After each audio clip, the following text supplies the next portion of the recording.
Have you ever heard of the term facial gender? It's supposed to determine whether your facial features and proportions give off a more masculine or a feminine vibe. So how do we determine whether a facial gender is masculine or feminine? There are lots of elements to consider when you're trying to determine your facial gender, and it can easily get confusing. But of all the elements, there's a few key features within the face that have the biggest impact on which side of the gender spectrum your face leans more towards. If you're interested in learning more about how to figure out what your facial gender is, make sure to stay tuned till the end.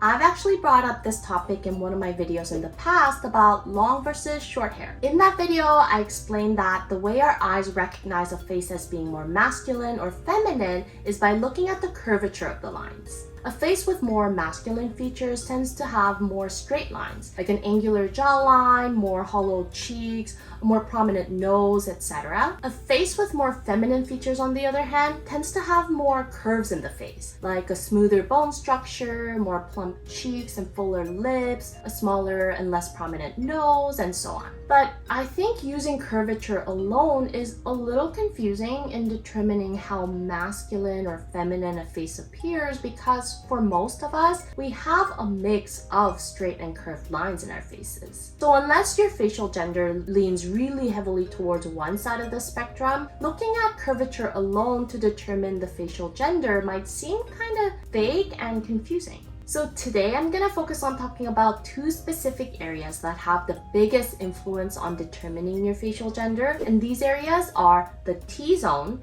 and the U-zone of the face. Let's first talk about the T-zone, so specifically your brows and your nose. It's a well-known belief that a big or a more prominent nose makes a face appear more masculine, right?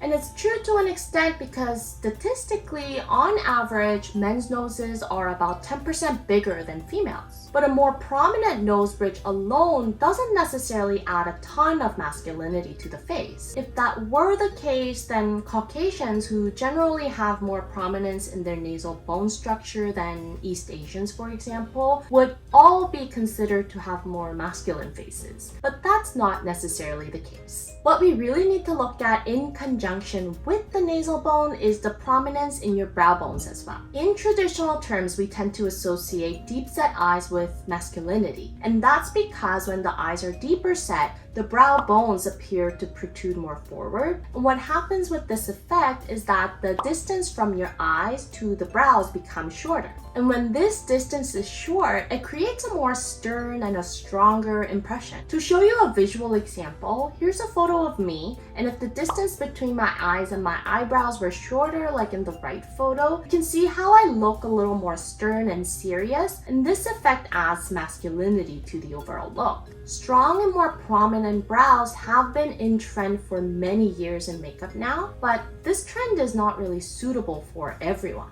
If we look at these celebrities with their iconic brows, what these ladies have in common is that they have relatively small and delicate noses. So even with thick, strong brows and a short distance between the eyes and the brows, these ladies don't have the nasal bone structure that adds more masculinity to the face. So the overall effect of the thick, bushy brows on them adds more definition and uniqueness to their overall look, rather than heightening the masculine feel. But on the other hand, if we look at someone like Jennifer Aniston, for example, she has a pretty prominent nose already. So when more prominence is added to her brows, the effect brings more emphasis to her nose area and the entire T-zone, which ends up adding a far more masculine feel than in the previous examples. Again, trends are trends and they're gonna come and go, okay? Just like how thinner brows are already becoming the new trend these days. So when you're curious about the new and the latest trends, rather than blindly following what everyone else is doing, you have to understand your features and their relationships within your face first. If you already have a prominent nose or prominent brow bones that would get highlighted more with thicker and fuller brows, then going against the trend might be more helpful for your face in balancing out the masculine and feminine energies. In my previous video about eyebrows, I also showed you guys a comparison of myself with more defined versus softer brows. And then I talked about how I prefer the softer brows on me because it adds more femininity to my face. So if you're interested in learning more about the different effects that eyebrows can have on the face, check out the videos linked in the description after you watch this video.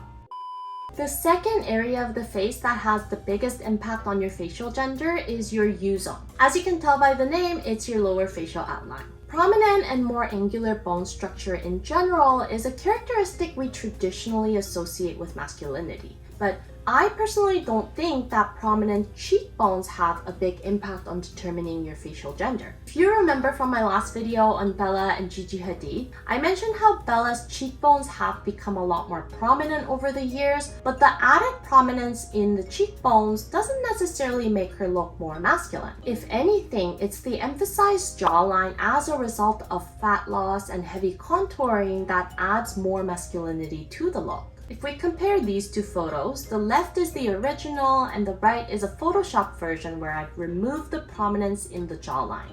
And we can see how the prominence in the jawline is what makes Bella's face more masculine.